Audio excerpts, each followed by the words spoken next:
Viena gūta vārta, 2 rezultātīvas piespēles ir iesākumam labs. Aģentiem, kur skatījās no Barcelonas, varbūt es neatstāju labāko iespēju, bet iekšēji es jūtu, ka vēl nav viss zaudēts. Tikties šeit futbola laukumā diezgan draudzīga atmosfērā pie visa tā, cīnoties par rezultātu, par uzvaru. Es domāju, tas ir labākais piemērs to, ka futbols ir demokrātiska spēle un tas ir sports karalis.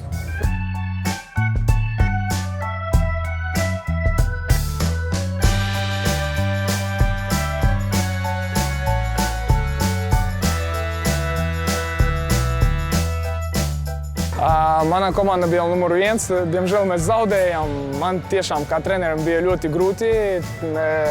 Manuprāt, es vēl neesmu gatavs. Bet komanda ļoti labi spēlē.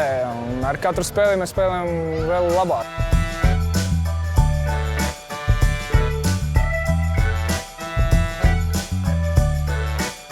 Man patīk ļoti. Es domāju, ka visiem patīk, visiem tiem, kas piedalījās, arī bērniem patīk, jo es domāju, ka tā sajūta gaisā ir fantastiska un skaidrs, ka uzģenerējās tas, ka šāds pasākums jātaisa tradicionāli, jo uz laukuma bija futbola zvaigznes, biznesa zvaigznes un mākslas, muzikas zvaigznes, un tā enerģija ļoti fantastiska un ļoti labs pasākums. Tas kauss jau nav galvenais šis te. Pašā sākumā galvenais ir sanākt kopā, satikt vienam otru, uzspēlēt pret čaļiem un no tā gūt baudu, gandarījumu un prieku. Protams, tas ir ļoti svarīgi, bet tas mazais puika jau no mums nekur tālu nav aizskrējis projām, neskatoties uz to, ka mums ir 30 un plus. Ne?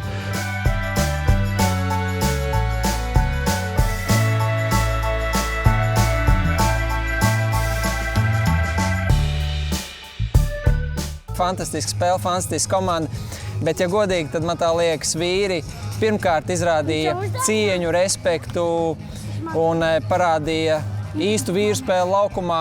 Ne tikai tāpēc, ka cienīja, bet tāpēc, ka mācīja spēlēt futbolu. Un pat tie, kas bija spēlējuši tikai bērnībā, skolā, laukumā, šodien darīja brīnums un sita golus. Un arī, kas man patīk šodien, ka vienojās futbola zvaigznes un vienojās zvaigznes no citām jomām. TV, mūzika, mediji, un tas man tā liekas bija unikāli vienkārši.